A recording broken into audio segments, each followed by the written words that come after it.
Mary Lawson clutched her worn Bible tighter as the stagecoach rattled to a stop. Dust swirled around her, stinging her eyes, but she didn't blink. This was it, the moment she had prayed over, cried over, and risked everything for. A new life. A new name. A man she had never met, waiting to call her wife. Her heart pounded like a trapped bird. What if he doesn't like me? What if I fail? But there was no turning back now. The sun burned hot overhead as Mary stepped down from the stagecoach, her boots sinking into the dry earth. She smoothed her faded blue dress, the one she had saved for this day, and adjusted her bonnet. The town was smaller than she'd imagined, just a few wooden buildings, a saloon, and a church with a crooked steeple. Then she saw him. Jacob Carter stood near the hitching post, his broad shoulders tense, his hat pulled low over his eyes. He was taller than she'd pictured, his hands rough from work, but when he looked up, his eyes were kind. "You must be Mary," he said, his voice deep but gentle. She nodded, suddenly shy. "Yes. And you're Jacob." He reached for her small trunk, his fingers brushing hers for just a second. A spark of warmth shot through her. Maybe this wouldn't be so hard after all. The preacher married them that same afternoon in the little white church. Mary's hands trembled as Jacob slid a simple silver ring onto her finger.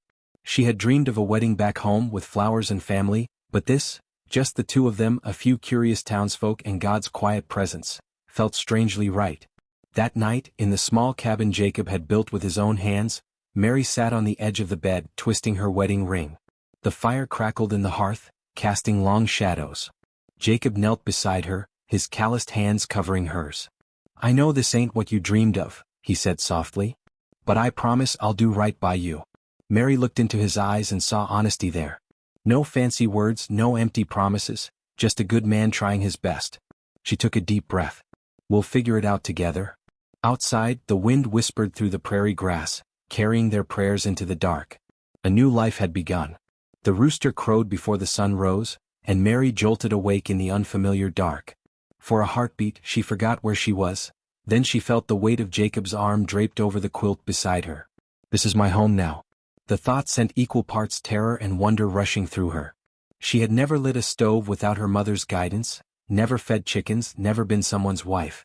But the sky outside was turning pink, and the ranch wouldn't tend itself. Mary's first week as a rancher's wife was a blur of burned biscuits, tangled knitting yarn, and a stubborn milk cow named Daisy who seemed to laugh at her. Jacob came in from the fields one noon to find Mary crouched in the garden, her cheeks streaked with dirt, yanking at weeds like they'd personally offended her. "You're supposed to leave the carrots in the ground, darlin'," he said, hiding a smile. She glared up at him, her frustration bubbling over. "I know that. But the weeds are strangling them, and the beans are wilting, and the bread won't rise right, and—" Her voice cracked. Jacob knelt beside her, his hands steady as he loosened the soil around a tiny green shoot. "Takes time," he said quietly. "Land ain't like a ledger. Can't force it. Just gotta trust the rain and the sun and the work of your hands." Mary swallowed hard. She'd spent her life in a city, where everything had rules, stitch counts, baking times, proper ways to fold a napkin. Out here the rules were the wind and the dirt and the stubbornness of living things. By evening she'd scrubbed the kitchen twice, determined to conquer something. Jacob watched her from the doorway, then wordlessly took the broom from her hands. "Come on," he said, nodding toward the porch. They sat on the steps as fireflies blinked over the fields. Jacob pointed to the first star winking awake in the violet sky. "Ma used to say that's God's lantern," he murmured. "Guides folks who feel lost." Mary's throat tightened. She hadn't realized how much she missed her mother until that moment. "I'll teach you to ride tomorrow," Jacob said suddenly. "Ain't right for a rancher's wife to be scared of horses." Mary's stomach flipped. "I'm not scared," she lied. Jacob chuckled, the sound warm as the embers in the stove. "Liar." And just like that, the weight on her chest lightened. Maybe she didn't have to be perfect. Maybe trying was enough. The storm came in fast, rolling over the hills like a black wagon with no driver.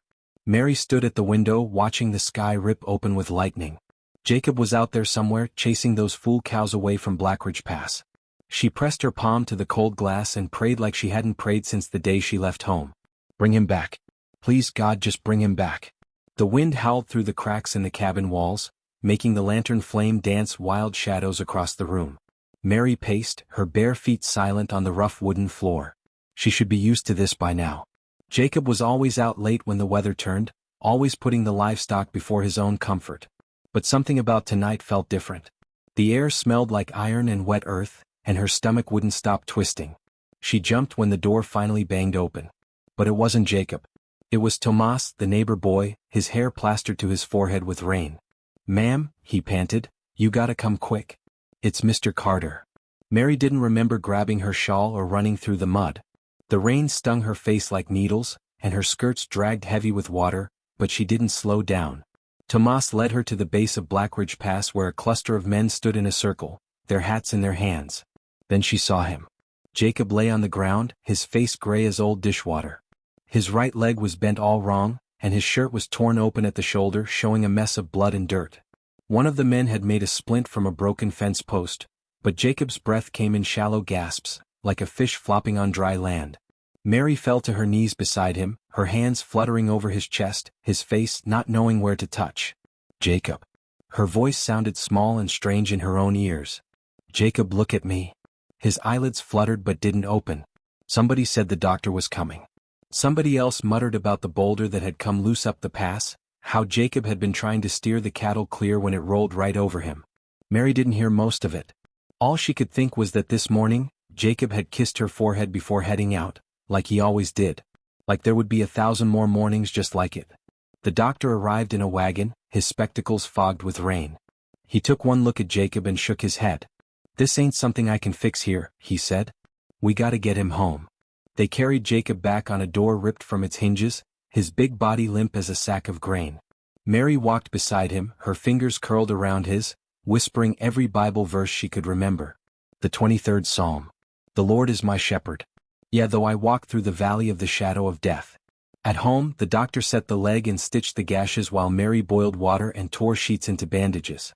Jacob woke just once, his eyes glassy with pain, and said her name like a question. "I'm here," she told him, squeezing his hand so hard her knuckles ached. "I'm right here." The doctor pulled her aside when it was done. His mouth was a grim line.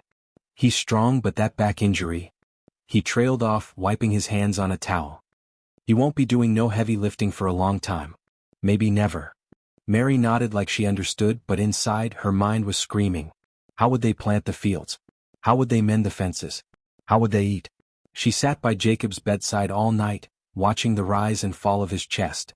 Outside, the storm passed, leaving the world quiet and dripping. Somewhere in the dark, a lone coyote howled, and Mary thought it sounded like the earth itself was mourning. The morning sun crept through the cabin window, painting a thin yellow stripe across Jacob's face as he slept. Mary sat in the wooden chair beside the bed, her back stiff from the long night of watching and waiting. She studied the way his fingers twitched against the quilt, the way his breath hitched just a little with each rise and fall of his chest. The doctor's words echoed in her mind like a bad dream that wouldn't fade. Maybe never. Those 2 words had settled in her bones like winter chill, and no amount of sunlight warming the floorboards could chase them away. The smell of boiling oats filled the cabin as Mary stirred the pot over the fire. She had burned the first batch, her mind wandering to the ledger hidden under their mattress where she kept track of what little money they had left. The second batch fared better, though it stuck to the bottom of the pot in thick clumps. She scraped it into a bowl anyway, adding a drizzle of honey from the jar Jacob had brought home just last week. Back when he could still ride to town. Back when he could still lift the heavy honey jars without wincing. Jacob was awake when she turned around, propped up on one elbow with his face drawn tight against the pane. He tried to smile when he saw her, but it didn't reach his eyes. "Smells good," he said, his voice rough like gravel under wagon wheels. Mary handed him the bowl, her fingers brushing against his. His hands felt different now, still calloused but colder like the life had been pressed out of them. "Eat slow," she said. "Doctor said your stomach might not take kindly to food yet." Jacob nodded and lifted a spoonful to his lips. The simple motion made his shoulder tremble. Mary watched his throat work as he swallowed, watched the way his jaw clenched when he thought she wasn't looking. The silence between them stretched like the empty fields outside. Finally, Jacob set the bowl aside half-eaten. "We need to talk about the ranch," he said. Mary's hands found her apron, twisting the fabric between her fingers. "It can wait." "It can't." Jacob's voice was quiet but firm. "The cattle need tending. The fences won't mend themselves. And the bank?" "I know about the bank." Mary's words came out sharper than she meant them to. She had found the notice 3 days ago, tucked between the pages of Jacob's ledger. The number stared up at her in black ink, cold and unfeeling. They owed more than she'd ever held in her hands at one time. Jacob's face darkened. You went through my things? I was looking for— Mary stopped herself. She had been looking for hope. For some scrap of good news hidden among the numbers. Instead she'd found debts piling up like storm clouds. I was trying to help. Jacob pushed himself upright, his breath coming fast. I don't need your help. I just need time to heal. Another week, maybe 2, and I'll be back on my feet. Mary wanted to believe him. She wanted it so badly her chest ached. But she'd seen the way he couldn't lift the water bucket yesterday. How he turned white as fresh milk when he tried to stand without leaning on the wall. A knock at the door startled them both. Mary opened it to find Mr. Higgins from the bank standing on their porch, his suit too fine for the dust of their yard. He tipped his hat, but his smile didn't reach his eyes. Mrs. Carter. I was hoping to speak with your husband. Behind her, Jacob's voice rang out, strong and clear like nothing was wrong. Come in, Higgins. Mary stepped aside, her stomach sinking like a stone in a pond. She watched as Mr. Higgins's gaze swept over their sparse cabin, over Jacob propped up in bed like a broken doll. The banker's smile turned pitying. I won't take much of your time, Higgins said, pulling a paper from his coat. Just wanted to remind you about the payment due next week. Jacob's jaw tightened. We're good for it. Higgins's eyebrows rose. Are you? His eyes flicked to Jacob's leg, still wrapped in bandages. Word around town is you won't be working them fields anytime soon. Mary's hands curled into fists at her sides. We'll get the money. Higgins turned his oily smile on her. Of course you will. A pretty thing like you could always find work in town. His meaning hung in the air like the stink of rotten meat. Jacob moved so fast Mary barely saw it. One moment he was in bed, the next he was on his feet, gripping the bedpost so hard the wood groaned. Get out. His voice was low and dangerous. Higgins paled but held his ground. Now, Jacob, be reasonable. I said get out. Jacob took a step forward and his leg gave way. He crashed to the floor with a cry that tore at Mary's heart. Higgins backed toward the door, his hands raised. No need for that. I'll come back when you've cooled off. He tipped his hat again. Ma'am? The door clicked shut behind him. Mary dropped to her knees beside Jacob, her hands fluttering over him. Are you hurt? Did you reopen the wound? Jacob shoved her away. Stop fussing. His face was red with pain and shame. I don't need you babying me. I'm not some helpless child. Mary sat back on her heels, stung. I'm just trying to help. Well, don't. Jacob dragged himself back onto the bed, his breath coming in ragged gasps. I'll handle this. I always have. Mary stood, her legs trembling. She walked to the hearth and stared into the dying fire. The oats had burned again, filling the cabin with the bitter smell of their ruined breakfast. Outside, the wind picked up, rattling the loose shutter by the window. Somewhere in the distance, thunder rumbled. Another storm coming. Mary pressed her palms to her eyes and took a deep breath. When she turned back, Jacob was staring at the ceiling, his hands clenched at his sides. She knew that look. It was the same one her father used to wear when the factory shut down. The look of a man who didn't know how to be anything but what he'd always been. The fire popped, sending up a shower of sparks.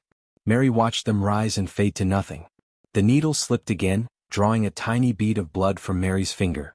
She stared at the crimson droplet welling up on her skin, too tired to even wince. The lantern light had grown dimmer as the night stretched on, but she couldn't stop now. Not when the pile of mending at her feet still reached her knees. Not when Mr. Henderson expected these dresses finished by morning. She sucked the blood from her finger and picked up the needle again.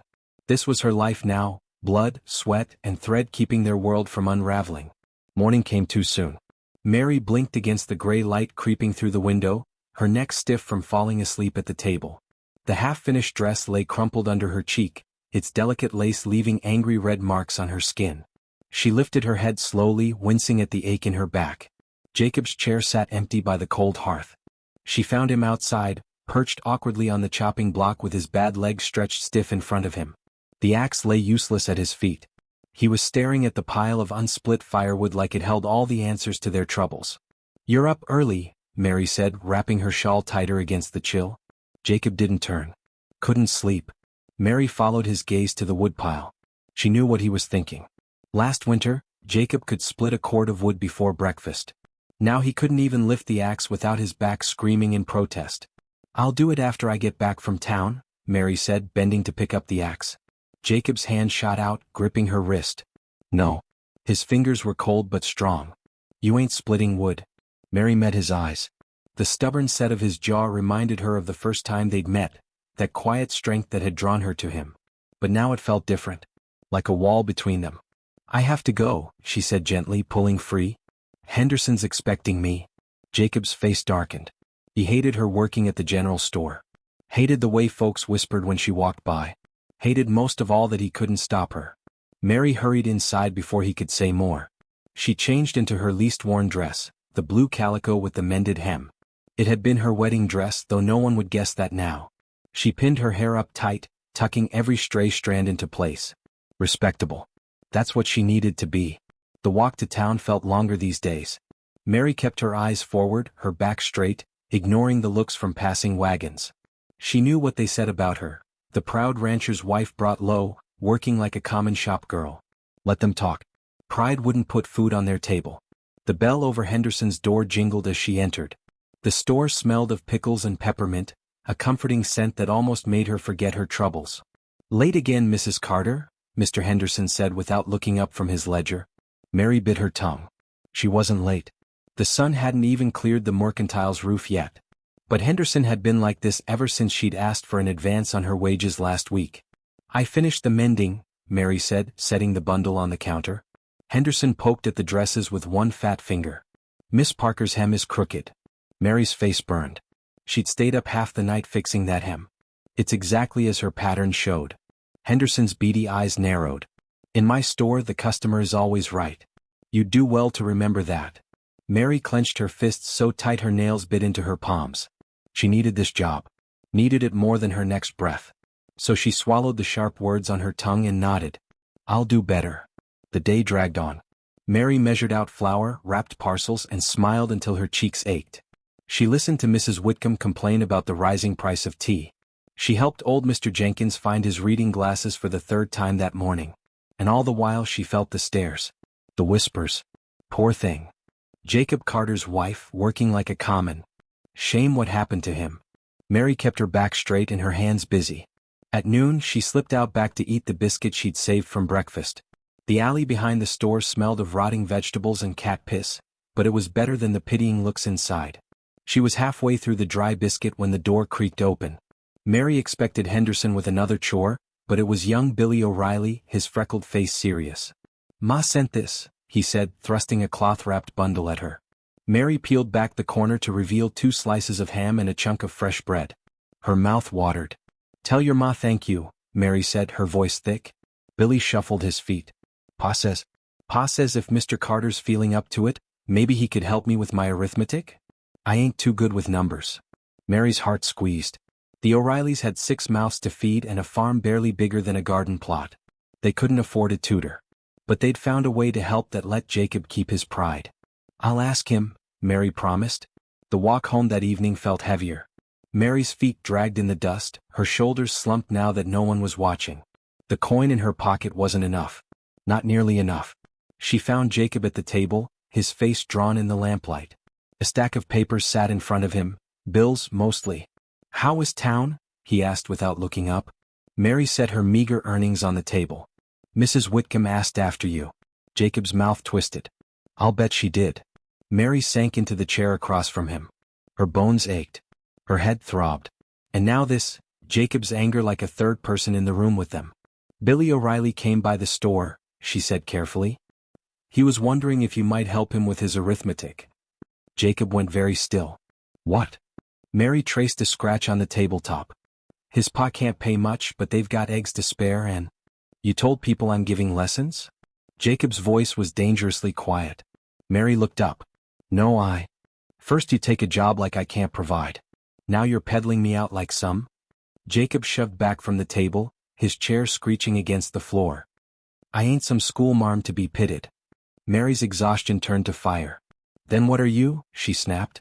"Because you can't ranch. You can't chop wood. You can't even look at me without seeing what you've lost."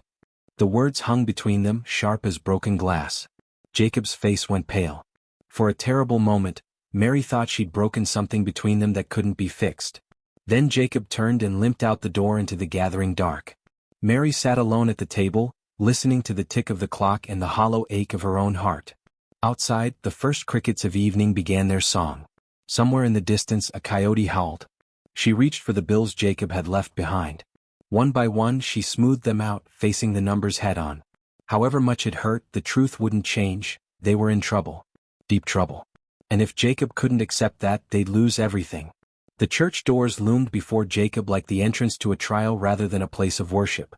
He hadn't stepped foot inside since the accident, couldn't bear the thought of sitting still while pitying eyes traced the cane in his hand.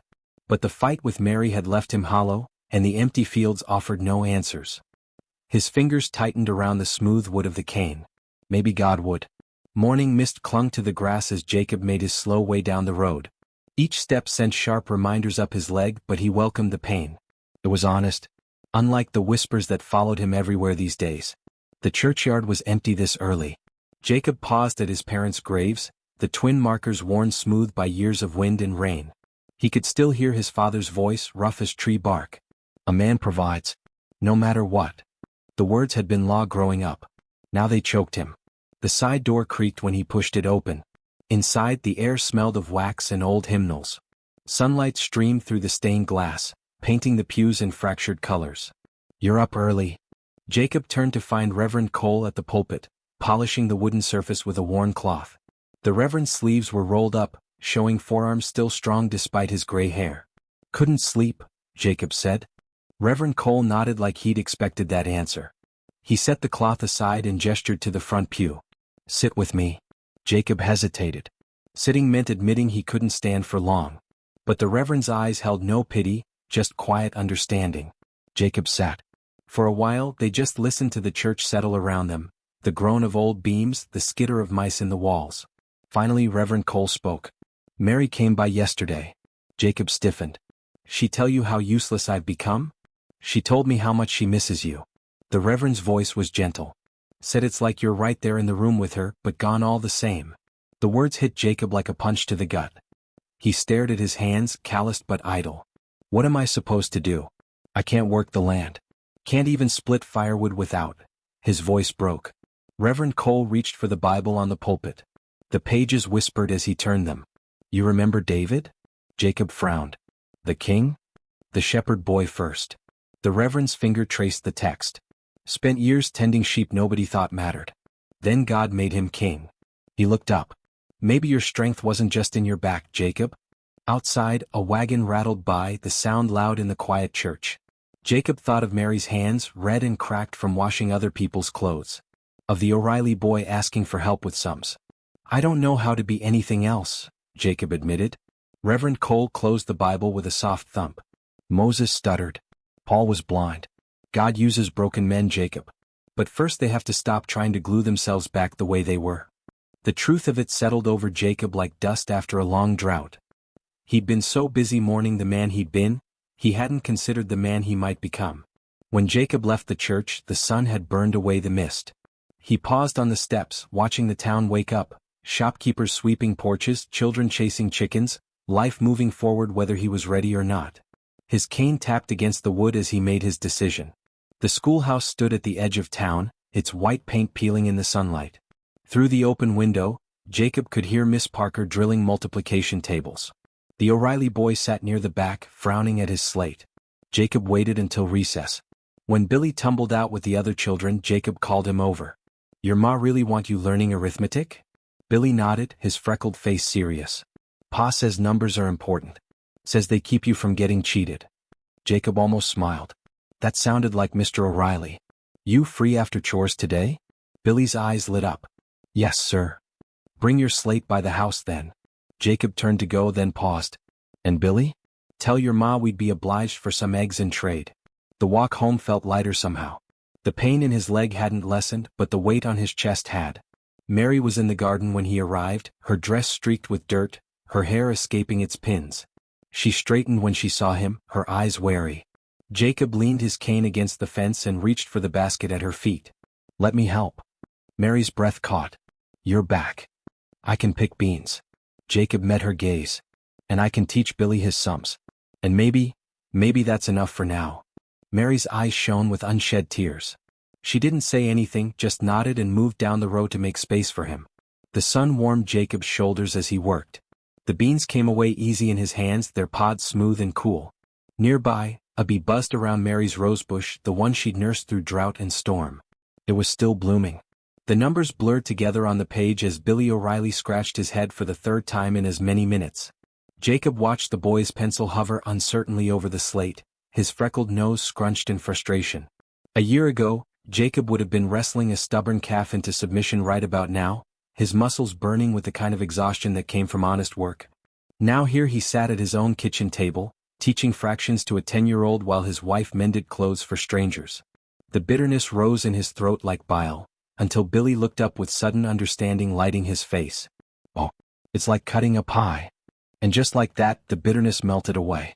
The afternoon sun slanted through the cabin window, painting a warm rectangle across the table where Billy's slate sat covered in smudged numbers. Jacob tapped the page of the arithmetic book Reverend Cole had loaned him. "Try it again. But this time, think of the denominator as like how many pieces the pie's cut into." Billy interrupted, his cheeks pink with excitement. His pencil flew across the slate, dividing circles into halves and quarters with surprising neatness. Jacob leaned back in his chair, hiding a smile. Who would have thought? The boy had a mind for numbers buried under all that fidgeting. A clatter from the hearth made them both turn. Mary stood at the counter, her back to them as she kneaded dough with more force than necessary. She'd been quiet as a shadow since Jacob had started the lesson, moving between the kitchen and garden like she was afraid to disturb them. "Mrs. Carter?" Billy held up his slate. "Look, I did it." Mary wiped flour-covered hands on her apron and came to peer over his shoulder. Her eyes softened at the lopsided pie drawings. "Why, Billy O'Reilly, you're a regular mathematician."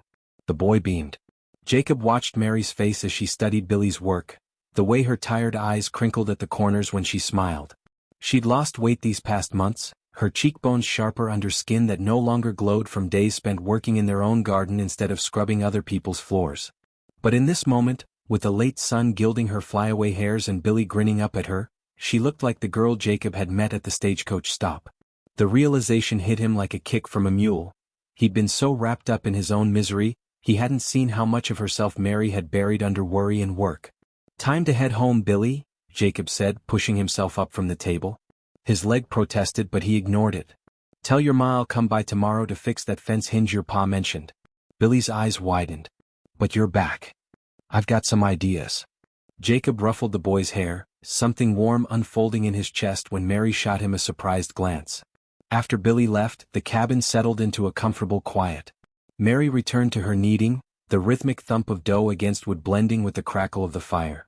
Jacob limped to the shelf where they kept the few books they owned, a Bible, an almanac, and a battered copy of Robinson Crusoe Mary had brought from back east.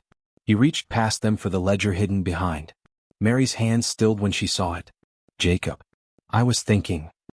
He spread the ledger open on the table beside her, pointing to the columns of cramped numbers. "If we plant the south field in clover instead of corn next spring, we could sell the seed to Henderson's. The mercantile's been getting requests from over Mountain View Way." Mary's flour-dusted fingers traced the figures. "But we always plant corn. Corn takes more work to harvest." Jacob touched the small of his back unconsciously. "Clover's lighter. And look here." He flipped to another page where he'd scribbled calculations. "If I take on 2 more students like Billy and you keep up with the mending, we could pay off Higgins by—" Mary's hands closed over his. Her palms were rough, her nails short and practical, but her grip was gentle. "Jacob Carter, are you telling me you've been doing sums all week?" The corner of Jacob's mouth twitched. "Turns out I'm better with numbers than I am with axes these days." Mary's laugh was sudden and bright, like sunshine breaking through storm clouds. It lit up the whole dingy kitchen. "Well," she said, squeezing his fingers, "I guess we're really doing this." Outside, the first stars blinked to life above the fields. The fire popped in the hearth, sending up a shower of sparks that danced in the dark before fading away. But the warmth they left behind lingered, settling deep in Jacob's bones as he bent his head over the ledger with Mary, their shoulders touching as they planned a future neither of them had imagined. The first crack in the earth appeared overnight, a jagged line splitting their field like a cruel smile. Mary stood at the edge of the barren soil, her shadow stretching long and thin in the dawn light. 6 weeks without rain. 6 weeks of watching Jacob limp along the rows each morning, pressing his palm to brittle corn stalks that crumbled to dust at the touch. She knelt and ran her fingers over the parched ground, feeling the hunger of the land beneath her skin. They'd survived the accident. Survived the shame. But how did you survive when the very earth turned against you? The sun beat down like a hammer on an anvil, relentless and unforgiving. Mary wiped sweat from her brow with the back of her wrist, leaving a streak of dirt across her forehead. The garden she'd nursed through spring now yielded only handfuls of stunted carrots and withered beans. Each pitiful harvest went straight into the soup pot, stretched thin with extra broth and the last of the stored potatoes. Inside the cabin, Jacob sat at the table with his students, Billy O'Reilly and now the Miller twins from across the creek. Their slates scraped against the wood as they worked through the problems Jacob had set. His voice, once used to shouting over bawling cattle, now patiently explained long division like he'd been doing it all his life. Mary paused in the doorway watching the strange new rhythm of their days. The clink of coins in the jam jar on the mantel. The way the children looked up at Jacob like he held all the answers. It should have been enough. Then she saw the letter. It lay beside Jacob's elbow, the bank seal glaring up at her like an accusation. The words "final notice" bled through the thin paper. Her breath caught. Jacob followed her gaze. His hand covered the letter, but not before the twins had noticed. Martha Miller, the sharper of the two, elbowed her brother. They bent their heads together, pencils moving faster. After the children left, Mary didn't ask. She didn't need to. The way Jacob avoided her eyes told her everything. She took down the jam jar and poured the coins onto the table. They made a sad little pile, payment from the O'Reillys in eggs and firewood, a few copper pennies from the Millers, her own meager earnings from mending. "We're short," Jacob said. It wasn't a question. Mary nodded, pushing the coins into neat stacks.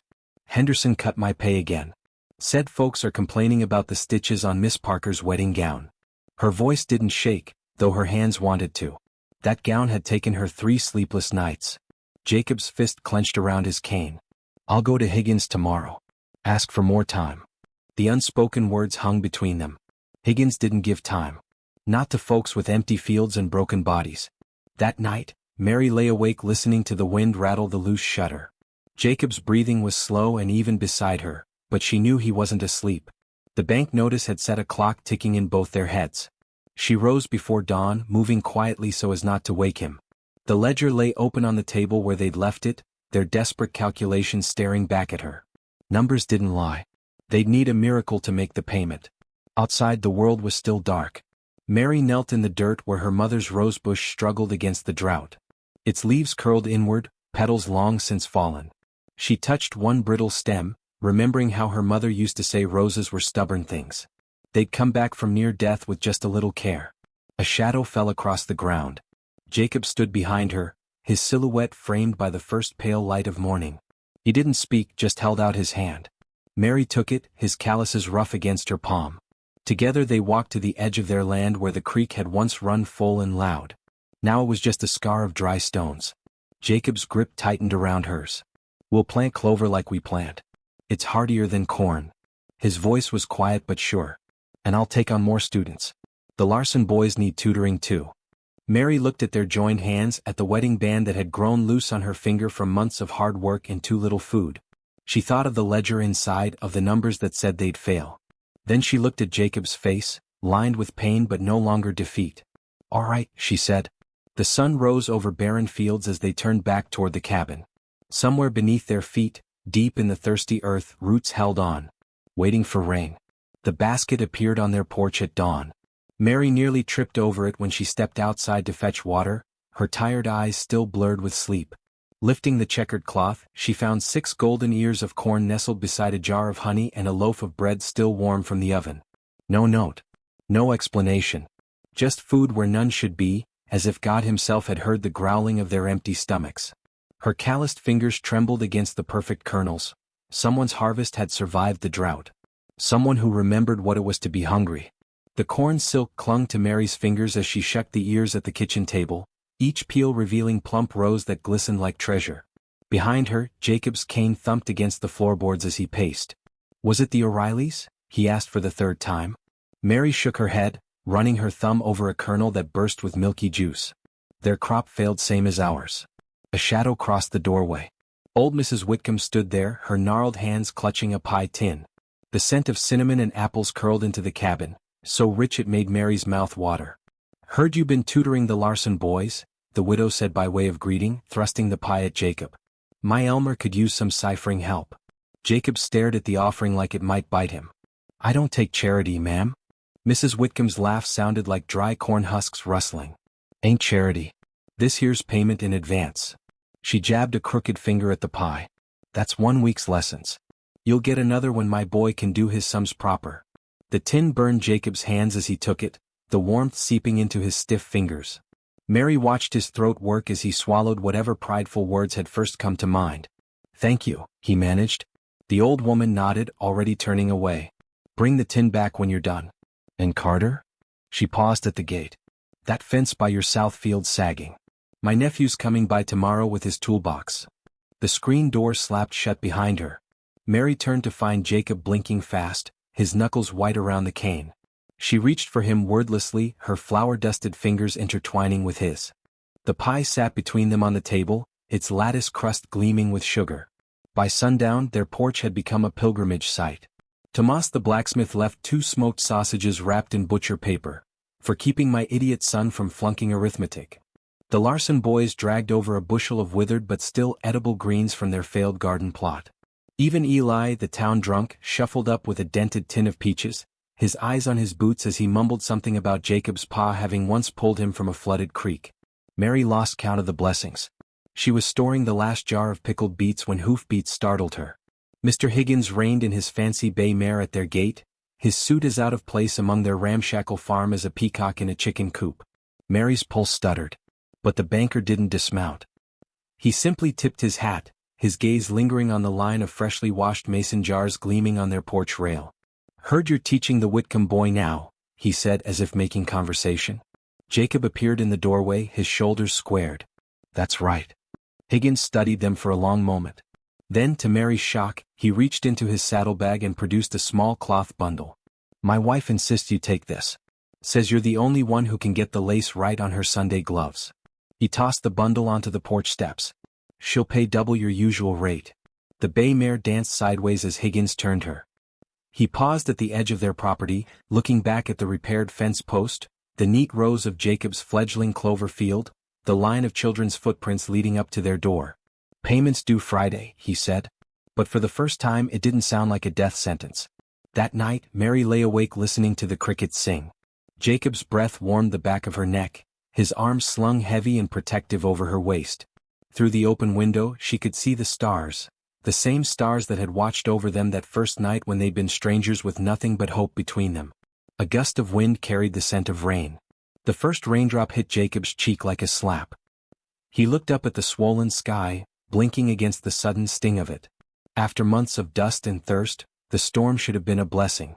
But as the clouds split open above him, all he could think was how the rain would turn the parched earth to mud, thick cloying mud that would suck at his bad leg with every step. He gripped the fence post until his knuckles turned white, the pain in his back a dull roar beneath the drumming rain.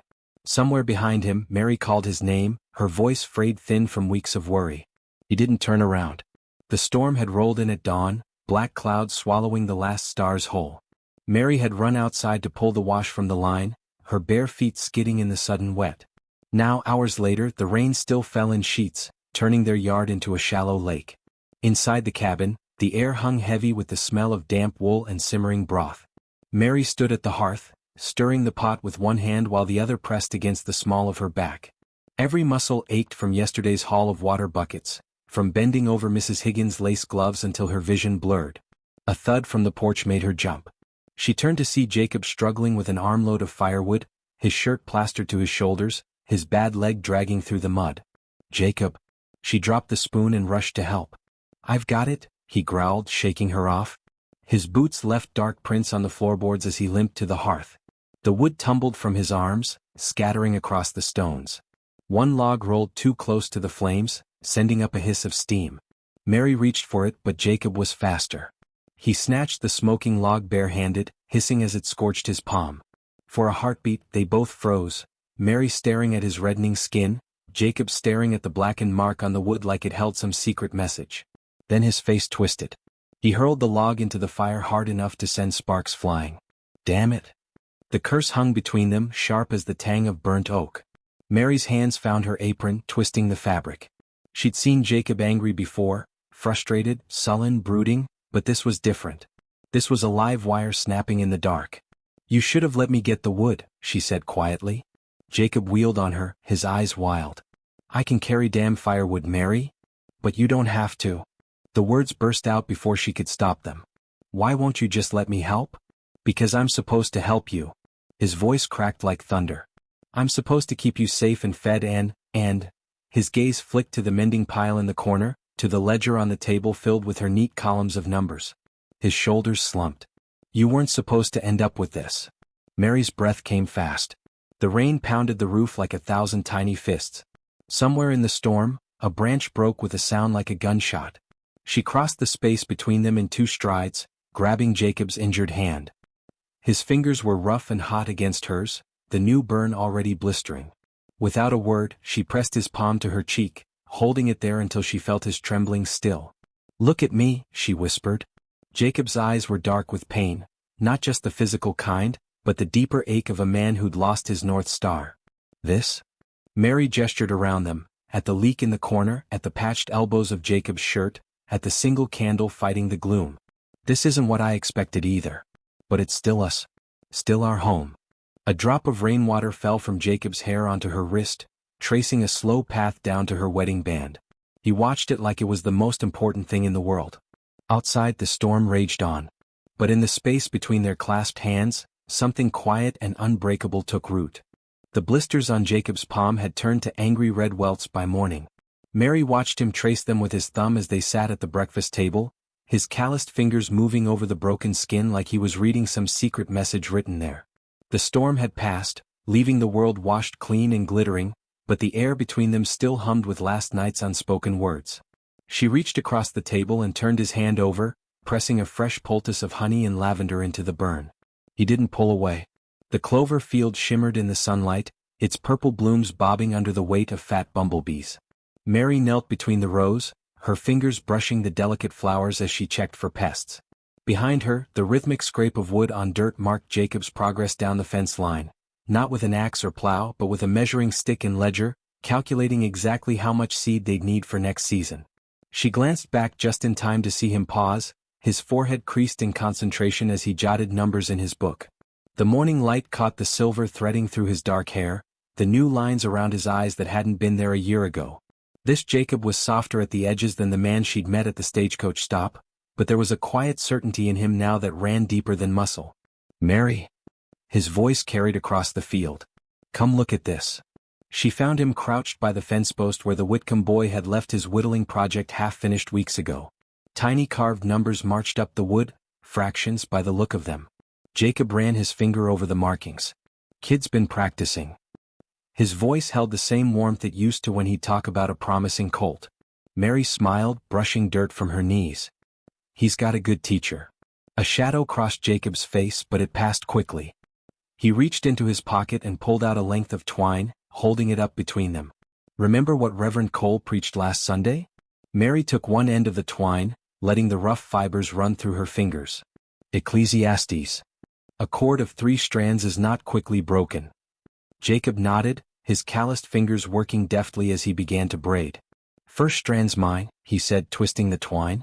"What I can do now, the teaching, the figuring." He added a second strand. "Yours, the sewing, the gardening." His knuckles brushed her wrist as he interlaced the third. "And God's holding it all together." The finished braid lay in his palm, humble and strong. Mary's throat tightened. She thought of all the nights she'd lain awake wondering if their love could survive being bent so far out of shape. But maybe love wasn't something you could break by changing its form. Maybe, like the clover in their fields, it just learned to grow differently. That evening they sat on the porch watching fireflies dance over the clover. Jacob's ledger lay open on his lap, his pencil moving steadily through columns of numbers that finally added up to something like hope. Mary rested her mending basket on the railing, her needle flashing in the golden light. Inside, the kitchen table was set for 3, a place waiting for Billy O'Reilly who'd taken to eating with them most nights now. Through the open window, they could hear him practicing his reading aloud, his voice tripping over the longer words in Robinson Crusoe. Jacob's hand found Mary's, their fingers intertwining like the strands of his braid. The last sunlight gilded the fresh paint on their repaired fence, the thriving rosebush by the steps, the sturdy sign Jacob had hung by the road. Lessons and mending, inquire within.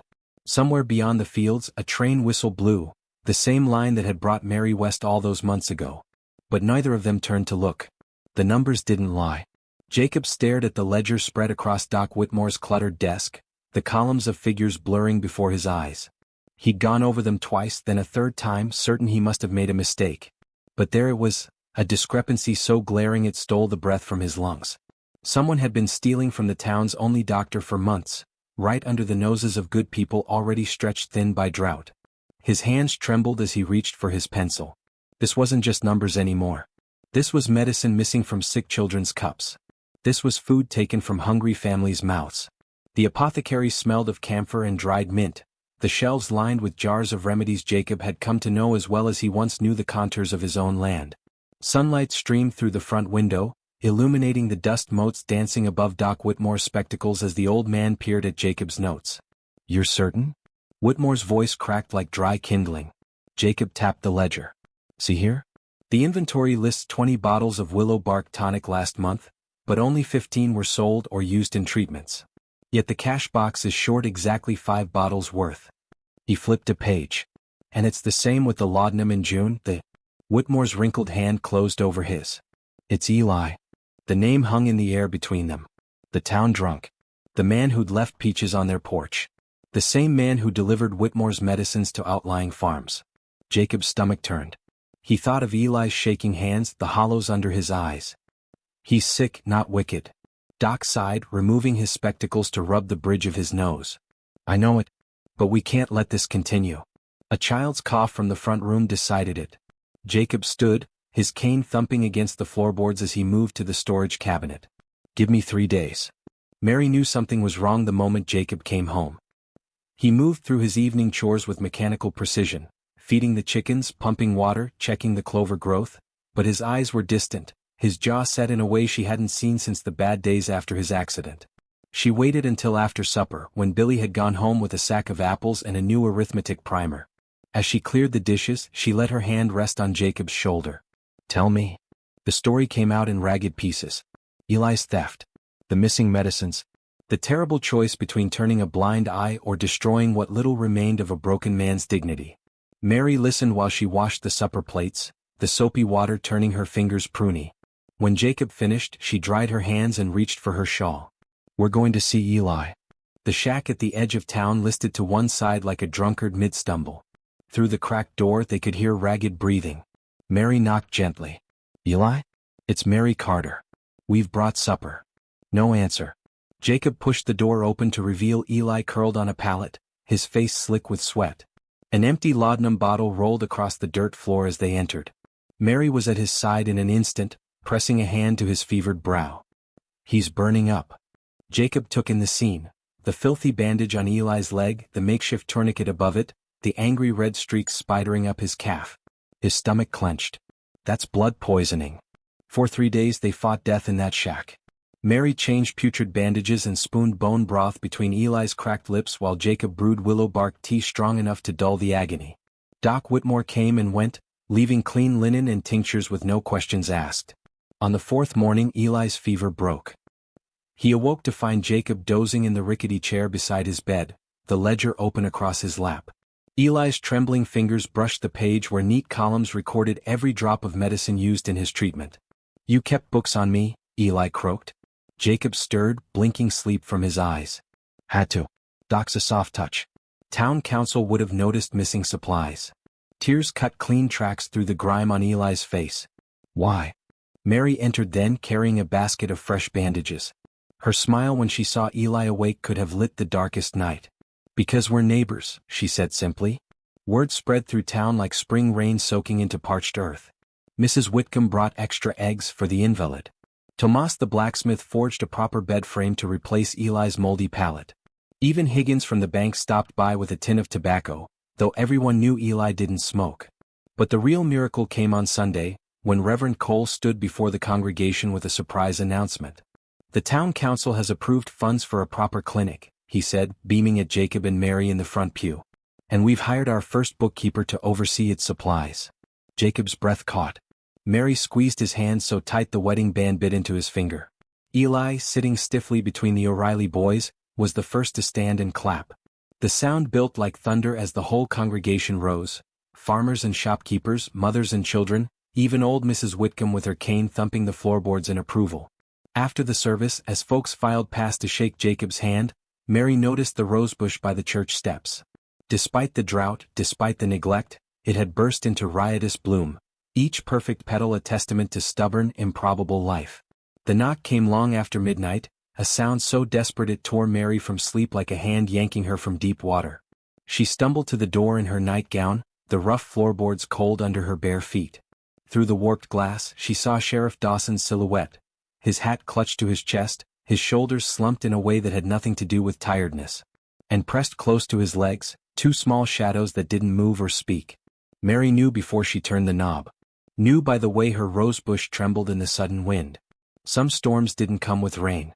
The sheriff's boots left muddy tracks across the clean-scrubbed floor. He stood awkwardly in the center of the room, his Adam's apple bobbing as he tried to find words. Behind him, the girls clung to each other. Lottie, barely 7, with her doll's head poking out from under her arm, and little May, not yet 5, sucking her thumb raw. Their matching nightdresses were singed at the hems. Mary didn't wait for explanations. She knelt before them, her hands outstretched but not touching. "Would you like some warm milk?" May buried her face in her sister's shoulder. Lottie's chin trembled, but she lifted her eyes, so much older than they should be, to Mary's face. "Our house burned," she whispered. Mama didn't wake up. Behind her, Jacob's cane thumped against the floor as he moved to stoke the fire. Mary heard the hitch in his breath, the way he paused to steady himself before turning back. She knew without looking that his face would be carefully blank, the way men's faces got when the world was too cruel to look at head-on. Sheriff Dawson cleared his throat. "Their pa's been gone since spring. I wired their aunt in Denver, but—" He trailed off, glancing at the girls. Mary understood. The aunt wouldn't come. The fire popped, sending a shower of sparks up the chimney. Jacob limped to the cupboard and took down 2 tin cups, the ones usually reserved for Billy's visits. "We've got honey," he said, his voice rough with sleep but steady. "For the milk." That night, Mary tucked the girls into the bed she'd once imagined filling with children of her own. Lottie lay stiff as a board, her arms locked around her sister. May's thumb never left her mouth. Mary sang the lullaby her mother had sung after nightmares, soft and low, about bluebirds and morning light. By the second verse, May's eyelids fluttered. By the third, Lottie's death grip on her sister eased just enough for Mary to pull the quilt to their chins. She found Jacob on the back porch, staring at the stars. The sheriff was gone, leaving only a pair of 2 small shoes by the door and the acrid smell of smoke clinging to the girl's hair. "We can't keep them," Jacob said when Mary leaned against the railing beside him. His breath fogged in the chilly air. "Not with the bank payment due next month. Not with—" Mary pressed her shoulder to his. "We have the clinic money now." Jacob turned his face away, but not before she saw the wetness on his cheeks. "They're not baby chicks, Mary. You can't just fix them with poultices and kind words." A rustle came from the doorway. Lottie stood there, her bare feet pale against the dark wood, her doll dangling by one arm. "We can work," she said, her voice too calm for a child. "I can scrub floors. May's real good at picking up eggs." Jacob made a sound like a wounded animal. He opened his arms, and Lottie flew into them as if she'd been waiting her whole life for permission. Mary watched his big hands cradle the girl's back, his calloused fingers gentle in her hair. The next morning, Jacob nailed a second plank to the schoolhouse sign. It read, "And orphanage," in his careful carpenter's script. While he worked, Mary washed the soot from the girls' dresses and let them help knead the bread dough. Flour dusted May's nose like freckles. Lottie's solemn eyes followed Jacob through the window as he measured the south pasture. Not for clover now, but for the addition they'd build come spring. At breakfast, May spilled milk across the table. Mary reached for a rag, but Jacob stayed her hand. "Let her," he murmured. They watched together as the little girl tentatively patted at the spill with her sleeve, her eyes darting to theirs for approval. Mary smiled through the ache in her chest. This was how healing began, not with grand gestures but with spilled milk and unspoken forgiveness. That Sunday the congregation held its breath as Mary and Jacob walked up the aisle, not alone anymore, but with Lottie's hand tucked in Mary's and May riding Jacob's hip like she'd been born to it. Reverend Cole beamed from the pulpit. "The Carter School and Home for Children," he announced, his voice carrying to the rafters. "Because our Lord said, 'Let the little children come.'" Mary's rosebush, transplanted by the new schoolhouse door, burst into bloom that very afternoon. The first tendril of smoke curled above the treeline just as Mary tucked the last lunch pail into a child's hands. One moment she was waving goodbye to the O'Reilly boys, the next she was squinting at the horizon where the sky had turned an ugly yellow-gray. The smell hit her then, not the clean wood smoke of home fires, but the acrid stench of dry grass and desperation. Her blood turned to ice. The drought had left the hills tinder dry, and the wind was blowing straight toward the schoolhouse. Mary moved before her mind had fully grasped the danger. She herded the children back inside with hands that didn't shake, her voice calm as she instructed the older boys to fill every bucket from the rain barrel. Little May clung to her skirts, eyes wide with confusion, but Lottie understood instantly. The girls snatched up the wool blankets from the nap corner and began soaking them in the drinking water pail. Jacob was in town at the clinic. Too far. Too long to wait. The fire came over the ridge like a living thing, consuming the brittle grass with terrifying speed. Mary counted heads, all 12 children present, thank God, as the first embers began raining on the schoolhouse roof. "Cellar," she ordered, pointing to the trapdoor they used for severe storms. The older boys lifted it with ease, ushering the younger ones down the ladder.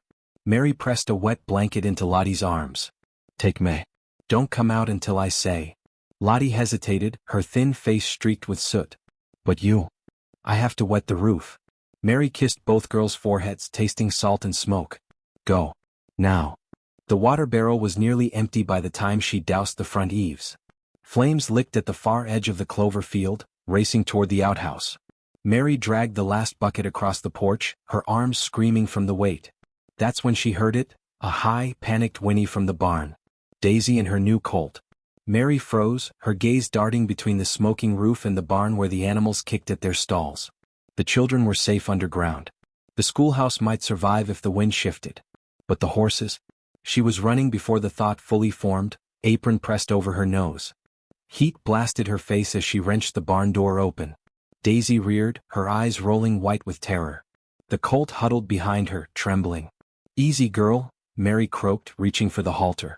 The smoke thickened, stealing her breath. Something crashed outside, a tree falling or part of the roof. Daisy shied away, knocking Mary into the stall wall. Pain exploded through her shoulder as she landed hard on the packed dirt.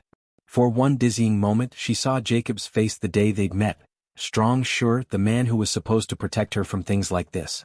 Then the smoke cleared just enough to reveal Eli staggering through the doorway, his bad leg dragging as he flung a soaking wet horse blanket over Daisy's head. "Get the colt," he barked, his voice rough from smoke and old whiskey. Mary didn't question the miracle. She scrambled up, grabbing the halter of the spooked colt as Eli led Daisy into the yard. The world narrowed to the heaving of the animal's ribs under her hands, the burning in her lungs, the terrible crackling roar of the fire eating its way toward Jacob's precious clover.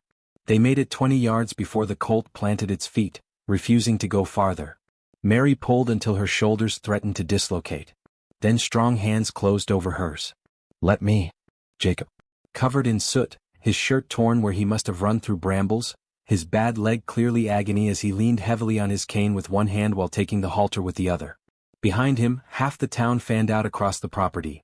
Tomas and the O'Reillys beating back flames with wet sacks, Reverend Cole herding the wide-eyed children from the cellar, Mrs. Whitcomb directing bucket brigades from the well.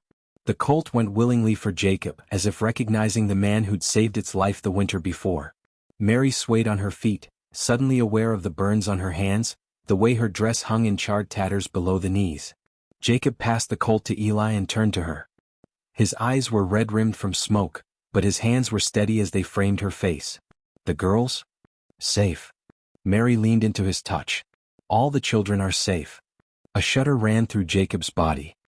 He pressed his forehead to hers, his breath coming in ragged gasps that had nothing to do with smoke. Around them the fire still raged, but here, in this small space between their bodies, the world held its breath. Then Higgins' voice cut through the chaos. "The clover." Mary turned in time to see the flames leap the ditch at the field's edge. Jacob's beautiful, painstakingly nurtured clover, their future, their hope, began to blacken and curl. Jacob didn't move. His hand found Mary's, their fingers intertwining as they watched the fire consume what should have been their salvation. But then, a shout went up from the road. Sheriff Dawson and a crew of men from town came running with shovels and wet burlap. And behind them, plodding steadily through the smoke, came Doc Whitmore's old draft horse pulling the town's antique fire pump. Mary held her breath as the men formed a line between the flames and the schoolhouse. The ancient pump wheezed to life, sending a pathetic trickle of water arcing toward the field. It wouldn't be enough. Couldn't be enough. Then Lottie darted from the crowd, dragging a soaked blanket. May followed with a dinner pail full of water. One by one the other children joined them, beating at embers, passing buckets, forming their own tiny brigade between the fire and the schoolhouse steps.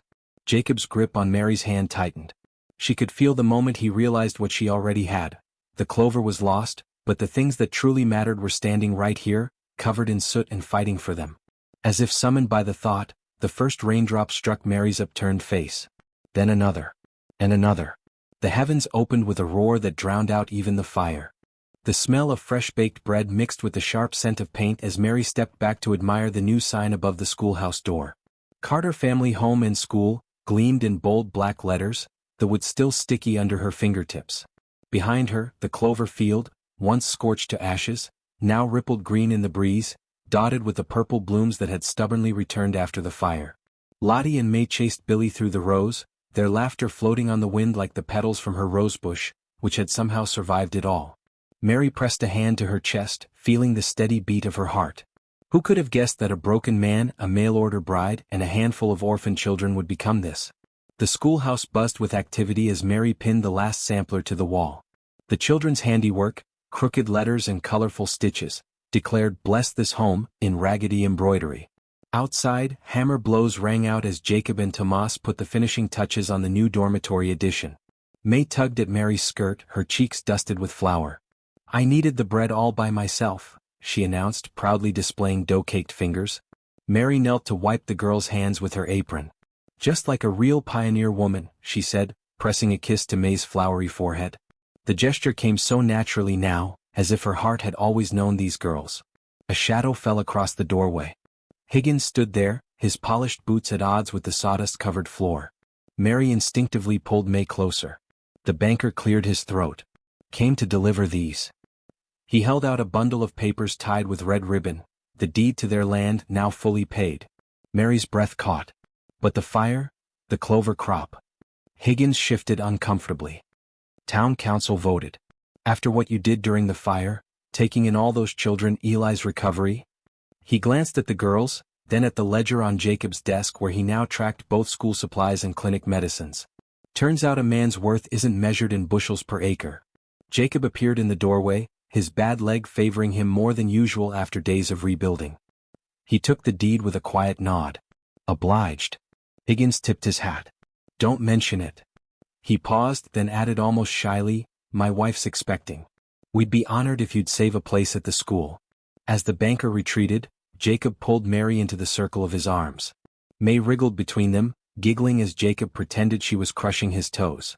Lottie appeared with an armful of wildflowers, her serious eyes now bright with unguarded joy. That evening they ate supper at the long table Jacob had built to seat their ever-growing family. The O'Reilly boys joked with Billy while Eli, sober now and serving as the school's handyman, told outrageous tales that made the children shriek with laughter. Mary's bread, helped by May's small hands, tasted sweeter than any she'd baked before. When the dishes were cleared, Jacob stood at the head of the table. The children quieted instantly. "We have an announcement," he said, his hand finding Mary's. Lottie gasped.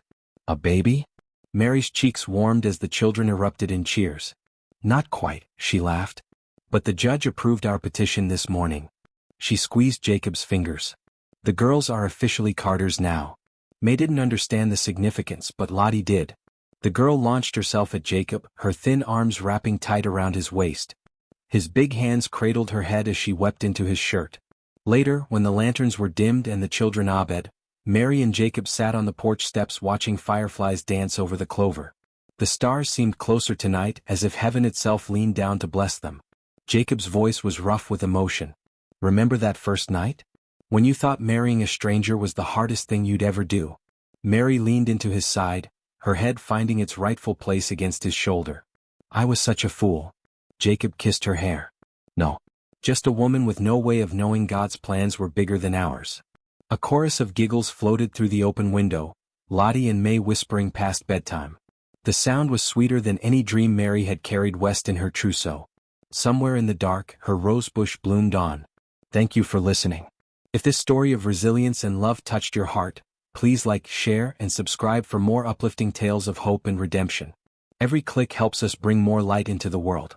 Which moment moved you most? Let us know in the comments below.